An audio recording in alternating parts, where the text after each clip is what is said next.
two different payments under the Empire State Child Credit and the Earned Income Credit. And while the payments will come out as relief for many, most of the state's nearly 20 million residents are eligible. Around 1.75 million low-income New Yorkers and families are eligible for payments. This program will actually put money back into the pockets of nearly 2 million New York families struggling to make ends meet in the face of the crisis. And also, beginning this fall, around 3 million people in Georgia can expect a check of $350 to arrive in their bank, and that's because the governor has released up to $1 billion in crisis aid to send people funds to deal with inflation. Despite nearly $3 billion in excess revenues flowing back to taxpayers next month, Massachusetts residents are already urging for more financial relief from lawmakers at least. Currently eligible residents can expect to receive a rebate that is 13% of their 2021 state income tax liability, with the average amount at about $530. According to Massachusetts Budget and Policy Center, low-income households who do not pay income taxes will not get any refund under the tax cap law, and the bottom 20% of earners will receive an average credit of just $9. Taxpayers would have needed to earn more than $38,000 in 2021 to secure a refund of more than $250. In the final hours of formal sessions this summer, lawmakers have abandoned their plan to deliver $1 billion in tax relief to residents, including one-time $250 stimulus checks to middle-income households. That comes as they contended with affordability concerns. So folks, do you think that President Biden can send out more stimulus checks before it gets too late? Because I believe he needs to do it. Is ribbon cutting possible?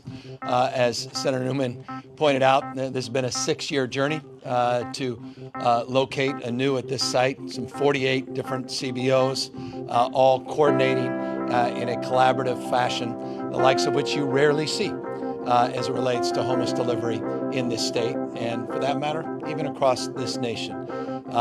Mr. Mayor, thank you for your kind words. Thank you for your leadership. Thank you for your incredible support of CareCorp, which I'll talk a little bit more about in a moment. Chief, thank you for your leadership, but also your stewardship, for your faith and devotion to the cause that unites us here as well, and changing the conversation, changing the paradigm of engagement. That's what community policing is all about. That's what community building is all about. That's what public safety is all about. And I'm very grateful for your leadership.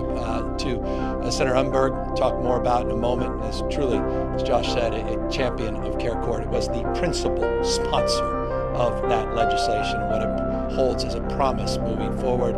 And of course, Assemblywoman Sharon Quicksilver, who we just did another event, who consistently is delivering for the region. Folks, what do you think about President Biden and the fourth stimulus check? Tell me in the comments down below. Fortunately, at this point, the backlog is still crushing the IRS, its employees, and most importantly, taxpayers.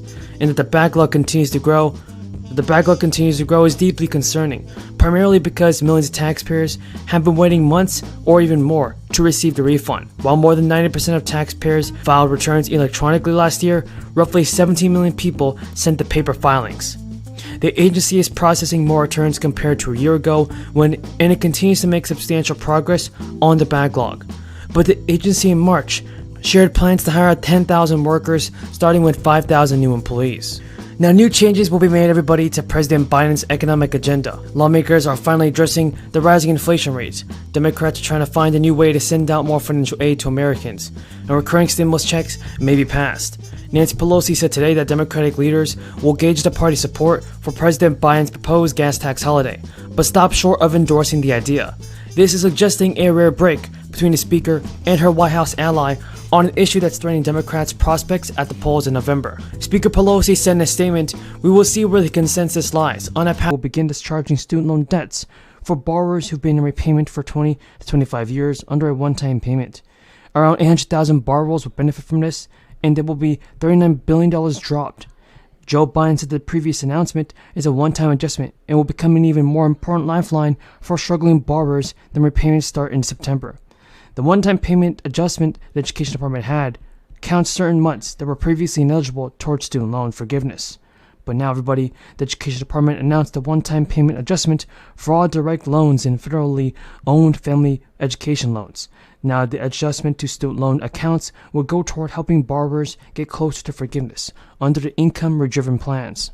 And after this adjustment, people should be getting stimulus payments because the one-time payment adjustment helps to reverse some of the damage caused by loan services that did not properly track deferments or steer borrowers to roughly 180,000 working poor households who claim the state's earned income tax credit on the 2021 state tax returns. The state earned income tax credit currently is worth 30% of the federal credit and provides recipients an average benefit of $700. The one-time $300 bump Lamont and other Democrat-controlled legislature approved for earned income tax credit recipients effectively raised the state credit temporarily to 42% of the tax benefit. But tax reform advocates have been pushing for years to make permanent a child tax credit and enhance earned income tax credit program. The governor said he wants to reassess the state's fiscal health after much of the $3 billion in federal crisis relief Connecticut received last year has been exhausted. Over the weekend, buyers paid a $5 a gallon, or roughly $100 to fill the tank, and gas prices have doubled since Biden took office. JP Morgan analysts predict $6 a gallon by August, and experts warn this crisis will continue even after Biden's term ends because he's dismantling fossil fuel production. There are now 20 states plus Washington, D.C. with averages of $5 or above. The highest priced states remain California with a state average of $6.42 a gallon. 31% of the nation's 130,000 gas stations were already selling gas for more than $5 a gallon. There are stations and states where gas is cheaper. About 15% of stations nationwide still are selling gas for less than $4.50 a gallon. But even in May, states where gas is cheaper, such as Mississippi, lower average income can mean drivers have to work longer to fill up their tanks. Biden has fighting. New data has been released and it's by the federal government. Nancy Pelosi has made an announcement on inflation. Millions of low-income households can expect to receive inflation relief checks very soon, and these payments will be automatically sent out for some, while others may have to take action to receive this assistance. And not only that, you guys want to be sure to continue to watch this video because it gets much more interesting. Now, as Republicans regain momentum on concerns about the economy, the only thing that Democrats seem to agree on about their issue is that inflation and high gas prices is the problem. Now, Representative Ro Khanna has told NBC News that, "What is our message about why inflation is going to be worse if Republicans win? I don't think our economic message has been loud or sharp enough."